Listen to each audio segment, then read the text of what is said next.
Welcome you all to UV classes. आज हम discuss करने वाले हैं रॉन्गस्कियन के बारे में।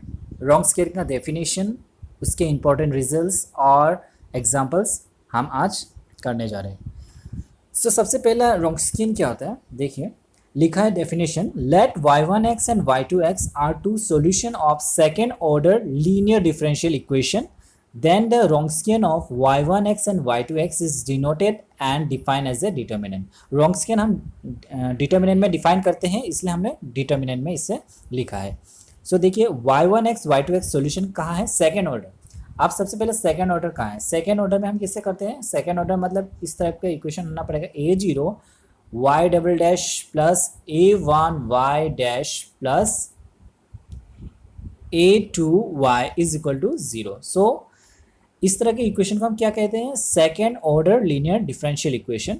इस तरह के इक्वेशन में आप देखिए, इसमें लिखा है y1x, ठीक है, y1x and y2x two solution of second order linear differential equation.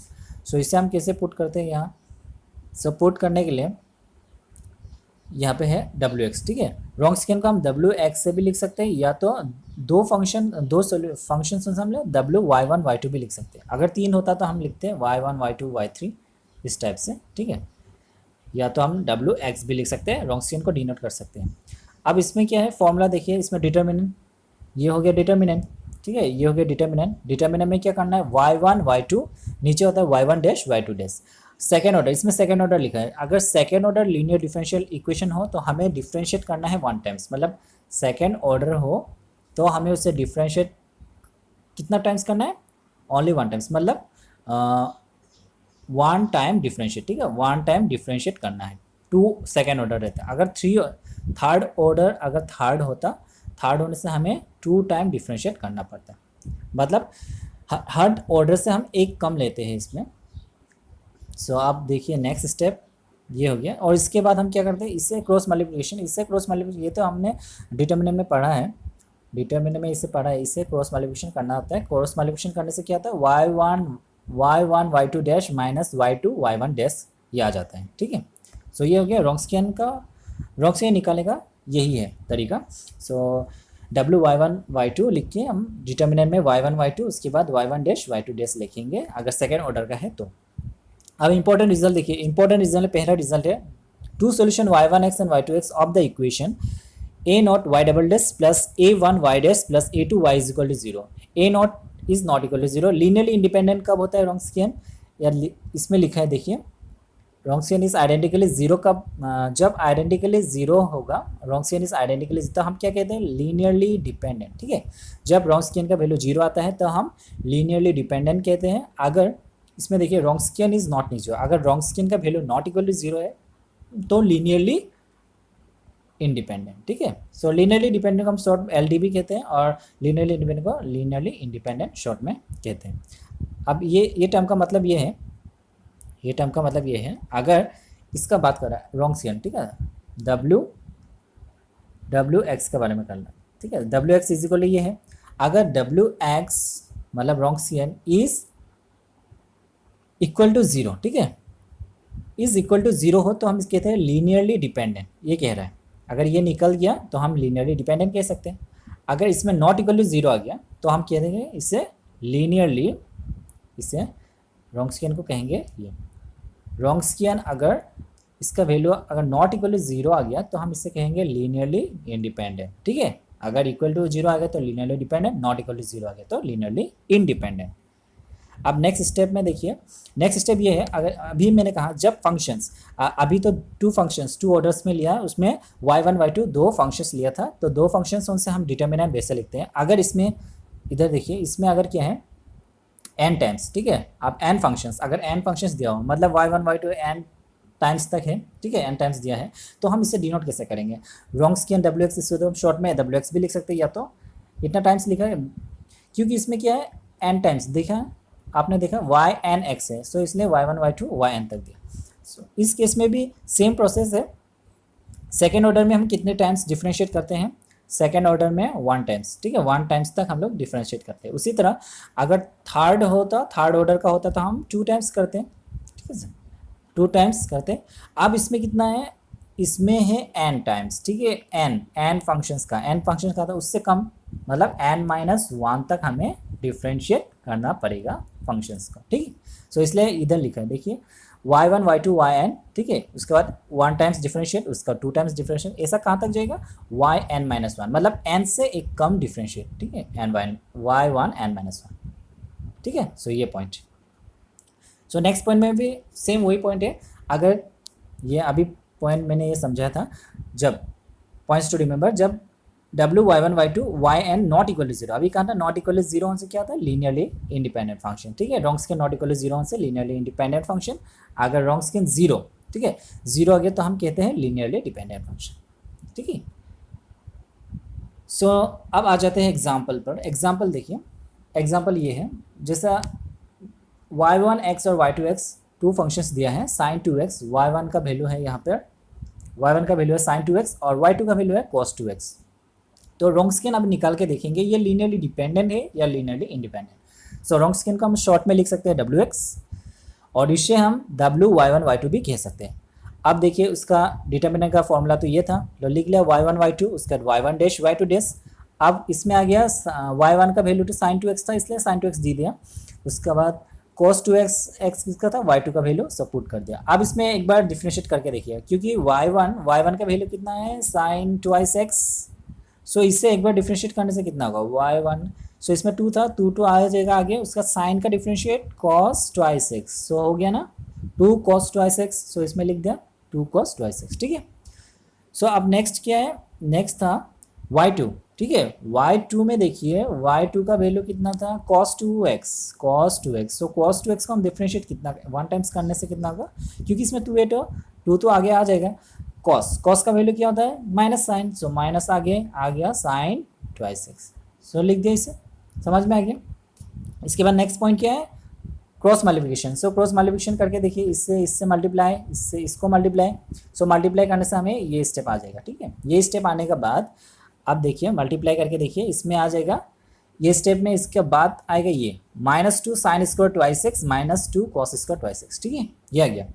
अब -2 को कॉमन ले लीजिए, -2 को कॉमन लेने के साथ साथ हमें क्या मिलेगा, sin square twice x plus cos square twice x. So ये तो हम जानते हैं sin square x plus cos square x is equal to 1, so इसमें क्या होगा, ट्वाइस एक्स दे देने से भी इसका वैल्यू 1 ही होगा। सो 1 का साथ -2 मल्टीप्लाई करने से -2 आ जाएगा। अब देखिए -2 क्या आ गया, रॉन्स्कियन का वैल्यू -2 क्या है, नॉट इक्वल टू जीरो, देखा आपने, नॉट इक्वल टू जीरो। और अभी मैंने कहा था नॉट इक्वल टू जीरो से हम क्या कह सकते हैं, जो फंक्शन हमें गिवन दिया है y1 y(x) लीनियरली इंडिपेंडेंट। अगर यही जगह wx is equal to zero होता तो ये फंक्शन क्या होता, लीनियरली डिपेंडेंट। क्योंकि यहाँ नॉट इक्वल टू जीरो है, सो इसलिए y1x और y2x लीनियरली इंडिपेंडेंट हो जाएगा, क्योंकि मतलब y1 और y2 का वैल्यू क्या है, sin 2x और cos 2x दोनों लीनियरली इंडिपेंडेंट हो जाएंगे। सो नेक्स्ट एग्जांपल और एक ये देखिए, नेक्स्ट एग्जांपल में है ये y1 का वैल्यू e⁻x और y2 का वैल्यू e⁻x। सो रॉन्स्कियन का फॉर्मूला यूज़ कर लीजिए। अब देखिए इसमें लीनियरली डिपेंडेंट है या independent. So first e⁻x e⁻x, next एक बार 1 टाइम्स डिफ्रेंशिएट करने से y1x को e⁻x, इससे डिफ्रेंशिएट करेंगे तो -e⁻x आ जाएगा। अब देखिए इससे क्रॉस मल्टीप्लिकेशन करके देखिए, क्रॉस मल्टीप्लिकेशन करने के साथ साथ इसमें क्या आएगा, -e⁻x e⁻x ये आ गया। अब तो ये हम जानते हैं e⁻x और e⁻x का वैल्यू कितना आता है, 0 का ना, इज इक्वल टू 1, क्योंकि ऊपर का एक्सपोनेंशियल प्लस कर दीजिए, e⁻x -x करने से e⁻0, सो इसका वैल्यू 1 आ गया ना, 1, ठीक है। सो 1 आने के साथ साथ मैंने इस पॉइंट पर लिख दिया 1, ठीक है, इसमें आ गया -1, इसमें भी आएगा -1, सो इसका आंसर भी कितना आ गया, -2 आ गया, मतलब रॉन्स्कियन का value -2 not equal to zero. So जो फंक्शन था y1 का वैल्यू e⁻x और y2 का वैल्यू e⁻x, वो हो गया लीनियरली इंडिपेंडेंट, ठीक है। सो ऐसे हम चेक करते हैं ये लीनियरली इंडिपेंडेंट है या नहीं। सो नेक्स्ट पॉइंट है, नेक्स्ट एक थ्योरम है, ये थ्योरम इंपॉर्टेंट है, एग्जाम में भी एक थ्योरम कभी पूछ लेता है। सो थ्योरम है लेट y1, इसे हम बाद क्लास में डिस्कस कर लेंगे। अब देखिए थ्योरम में क्या है, let y1x and y2x are any two solution of this. अब ये यहाँ पे लिखा ना y1x और y2x, ठीक है, y1x और y2x के बारे में दिया है। y1x और y2x दो सॉल्यूशन है, ठीक है। ये इक्वेशन दिया मतलब सेकंड ऑर्डर का ये इक्वेशन, ठीक है। अब देखिए y1x और y2x अगर सॉल्यूशन होगा ये इक्वेशन का, ठीक है, तो लीनियर कॉम्बिनेशन इसमें लिखा था, ये लीनियर कॉम्बिनेशन लिखा आपने, लिखा इसमें लिखा था लीनियर कॉम्बिनेशन, देखा आपने लीनियर कॉम्बिनेशन C1। अब लीनियर कॉम्बिनेशन को कैसे लिखते हैं, ऐसे C1y1 प्लस C2y2 इस टाइप से, ठीक है। सो ये कॉम्बिनेशन जैसे y1 y2 अगर सॉल्यूशन होगा इक्वेशन 1, ये इक्वेशन 1 का अगर सॉल्यूशन होने से सो इसका लीनियर कॉम्बिनेशन, इन दोनों सॉल्यूशन का लीनियर कॉम्बिनेशन भी क्या होगा, वो सॉल्यूशन हो जाता है किसका, गिवन इक्वेशन 1 का, ठीक है, मतलब ये इक्वेशन का हो जाएगा। सो ये थ्योरम को तो बाद में डिस्कस करेंगे, अब इससे रिलेटेड एक क्वेश्चन देख लेते हैं तब आसानी से समझ में आ जाएगा इसका। सो फर्स्ट ये देखिए question, show that e to the power x sin x and e to the power x cos x are linearly independent solution of y double dash minus 2y dash plus 2y is equal to 0। Find the general solution yx with the property y0 is equal to 2 and y dash 0 is equal to -3। So ये आ गया। अब ये question में देखिए जो equation दिया है ना उसी वहाँ पर इक्वेशन क्या था, वहाँ पर इक्वेशन ये था, वहाँ पर इक्वेशन तो ये था क्योंकि a0 y double dash plus a1 y dash y dash, ठीक है, plus a2 y is equal to 0, इस टाइप से इक्वेशन था। अब इसमें इक्वेशन ऑलरेडी दिया है ये इस टाइप का y double dash minus 2y dash plus 2y is equal to 0, so इसलिए हमने इसको इक्वेशन 1 लिख दिया। अब हमें चेक करना है कि इन दोनों जो गिवन फंक्शन दिया है e to the power sin x और e to the power cos x ये सॉल्यूशन है या नहीं इस इक्वेशन का। अगर इस इक्वेशन का इन दोनों सॉल्यूशन है तब हम इसके रॉन्स्कियन को निकाल लेंगे, रॉन्स्कियन को निकालने के बाद हम इसमें जनरल सॉल्यूशन निकालेंगे। सो फर्स्ट स्टेप देखिए, y1x का वैल्यू ये है e to the power x sin x और y2x का वैल्यू ये ले लिया हमने e to the power x cos x। अब इसमें क्योंकि इसमें लिखा y डबल डैश था, ठीक है, y डबल डैश मतलब हमें निकालना भी उतना है, सेकेंड डेरिवेटिव तक निकालना है। सो y1x का वैल्यू है e to the power x sin x, so इससे एक बार डिफ्रेंशिएट कर देंगे तो हमें इतना मिल जाएगा। डिफ्रेंशिएट क्योंकि इसमें तो e to the power x sin x तो प्रोडक्ट फंक्शन यूज होगा। सो फर्स्ट फंक्शन मतलब e to the power x d by d x of sin x plus sin x d by d x of e to the power x, so इसे निकालने से हमें इतना मिल जाएगा e to the power x sin x plus cos x। अब y2 dash को इसे और एक बार डिफरेंशिएट करेंगे, इस इक्वेशन को और एक बार डिफरेंशिएट करने के साथ साथ हमें कैलकुलेशन कर लेंगे। इसमें first function e to the power x ही होगा, सेकंड फंक्शन ये ले लिया। सो लेने के बाद आप चेक कर सकते हैं इतना आ जाएगा answer 2 e to the power x cos x, ठीक है। अब हमें क्या है y1 डैश आ चुका है और y2 डैश हमें मिल चुका है। अब हमें वैल्यू को पुट करके देखना है ये इक्वेशन में, मतलब सेटिस्फाई है या नहीं, जीरो आता ही नहीं। सो जिस जगह में इसमें था इक्वेशन में, इक्वेशन 1 में देखिए इसमें जहाँ y था उसमें हमें क्या करना है, क्योंकि इससे y1x सोल्यूशन है या नहीं ये चेक कर रहा है, सो सब में 1 पुट कर दीजिए। सो इसमें पुट कर दिया y1 double dash minus 2 y1 dash plus 2y, ठीक है। अब y1 डबल डैश का वैल्यू तो ये है, ठीक है, पुट कर दिया इसमें। नेक्स्ट में किया -2 सेम ऐसे रहेगा और y1 डैश में वैल्यू कितना है ये पुट कर दिया, प्लस 2 y1 का वैल्यू कितना था ये क्वेश्चन में e to the power x sin x, so put कर दिया। सो पुट करने के बाद आप देख सकते हैं इसका रिजल्ट कितना आएगा, इसका रिजल्ट 0 आएगा। कैलकुलेशन कर लीजिए, सो इसका आंसर 0 आ गया।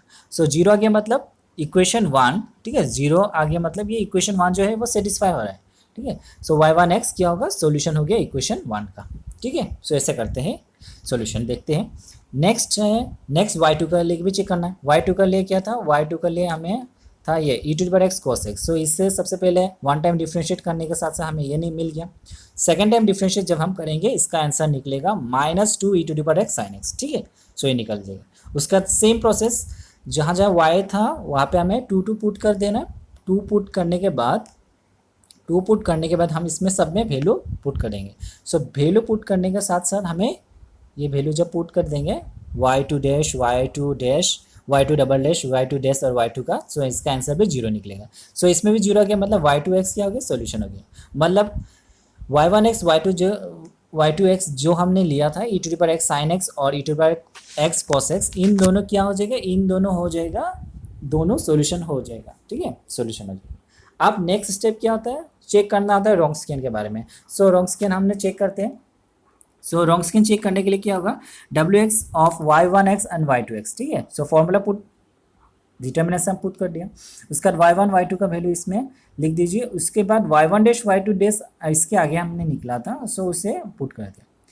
सो पुट करने के बाद क्रॉस मल्टीप्लिकेशन जब करेंगे इन दोनों का तो हमें कितना मिलेगा, क्रॉस मल्टीप्लिकेशन करने के साथ साथ हमें इतना आंसर मिल जाएगा, e⁻x minus sign square x minus cos square x. ठीक है, तो अब क्या होगा, ये होने के बाद हमें क्योंकि माइनस दोनों में है उस माइनस को कॉमन ले लिया, माइनस को कॉमन लेने के साथ साथ आ गया sine square x plus cos square x. So इसमें वैल्यू आ गया minus e⁻² is not equal to 0। ठीक है, अब इसमें भी same Wronskian not equal to 0 आ गया। Wronskian not equal to 0 आ गया मतलब e⁻x साइन एक्स और e⁻x कॉस एक्स दोनों क्या हो गया, लीनियरली इंडिपेंडेंट सॉल्यूशंस। ठीक है, आप आते हैं नेक्स्ट जनरल सॉल्यूशन में। जनरल सॉल्यूशन कैसा होगा, जनरल सॉल्यूशन ऑफ 1। ठीक है, 1 का जनरल सॉल्यूशन ये है, क्योंकि हम जनरल सॉल्यूशन किस तरह से लिखते हैं, अभी मैंने बताया था जनरल सॉल्यूशन हम लिखते हैं इस तरह से, मतलब linear combination c1y1 plus c2y2 इस तरह से। अब देखिए c1 c2 कांस्टेंट है, y1 y2 का वैल्यू जो हमने लिया था, जो क्वेश्चन में गिवन है, ये देखिए यहाँ पे है ना, ये y1 y2। सो पुट कर दिया। सो पुट करने के साथ साथ हमें ये मिल गया इक्वेशन। ठीक है, क्योंकि e⁻x दोनों में है सो कॉमन ले लिया। सो ये इक्वेशन 2 लिख दिया इसमें। अब इसमें y डैश, इससे हमें 1 टाइम डिफ्रेंशिएट करना पड़ेगा। सो 1 टाइम्स जब हम डिफ्रेंशिएट कर देंगे इक्वेशन को, इक्वेशन 2 को हम जब 1 टाइम डिफ्रेंशिएट करेंगे तो हमें ये आंसर मिल जाएगा। ठीक है, इसे y डैश निकालना ज़रूरी है क्योंकि इसमें प्रॉपर्टी दिया हुआ है, आप देख सकते हैं इसमें प्रॉपर्टी है, इसमें लिखा है ना ये प्रॉपर्टी, इन दोनों प्रॉपर्टीज़ में यूज़ करके हमें जनरल सॉल्यूशन निकालना है। अब y0 का वैल्यू 2 है, मतलब ये तो इसमें तो डिफ्रेंशिएट नहीं है, लेकिन इसमें तो y डैश है ना, y dash 0 is equal to -3, मतलब 1 टाइम डिफ्रेंशिएट है इसका। सो इसलिए हमने डिफ्रेंशिएट किया। सो नेक्स्ट स्टेप देखिए, अब आ गया जब इसमें लिखा था y0, ठीक है, इसमें तो था ये y0 इज इक्वल टू 2। ठीक है, y0 इज इक्वल टू 2 था। सो y0 इक्वल टू 1 से मतलब x का वैल्यू, इसमें तो क्या था yx। ठीक है, x का वैल्यू इसमें 0 है। सो आप x का वैल्यू 0 किस में, इक्वेशन 2 में। ठीक है, इक्वेशन 2 में पुट कर दीजिए। इक्वेशन 2 में पुट करने का साथ साथ क्या होगा, जिस जगह में e⁻x था उसमें 0 आ जाएगा। सो इसका वैल्यू तो 1 हो जाएगा। सो इसमें देखिए आप c2 का value, c2 is equal to 2 निकल जाएगा आंसर। उसका नेक्स्ट कंडीशन क्या था, नेक्स्ट कंडीशन था ये y dash 0 is equal to -3। ठीक है, -3 में। सो इसमें अभी ये इक्वेशन 3 में आप पुट करके देखिए, इक्वेशन 3 में पुट करने के साथ साथ हमें ये निकल जाएगा step -3 is equal to c2 plus c1, क्योंकि c2 का वैल्यू कितना है 2, सो 2 पुट कर दिया। 2 पुट करने के साथ साथ मिल गया c1 इज इक्वल टू -5। ठीक है, सो अब आ गया c1 का वैल्यू -5 और c1 का वैल्यू -5 और c2 का वैल्यू 2। ठीक है, इन दोनों आ गया। अब इक्वेशन 2 में जो है, इक्वेशन 2 में इसमें हमें वैल्यू सिर्फ पुट कर देना है। सो देखिए इक्वेशन 2 में पुट करने के साथ साथ क्या होगा, y is equal to e⁻x minus 5 sin x plus 2 cos x। So इसे थोड़ा सा मिला के लिख सकते हैं, y equal to e⁻x minus को हम पीछे ले गए, 2 cos x minus 5 sin x, 2 cos x minus 5 sin x, ये हो जाएगा जनरल सॉल्यूशन। ठीक है, सो यही आज का क्लास बस इतना तक था। अगर आपको मेरा क्लास अच्छा लगा हो, या आपको कुछ डाउट हो किसी क्वेश्चन में, तो आप मुझे कमेंट सेक्शन पर कमेंट कर सकते हैं। और अगर मेरा चैनल को आप अच्छा लगा तो आप मुझे लाइक, शेयर और सब्सक्राइब कर सकते हैं और शेयर कर दीजिए। Thank you.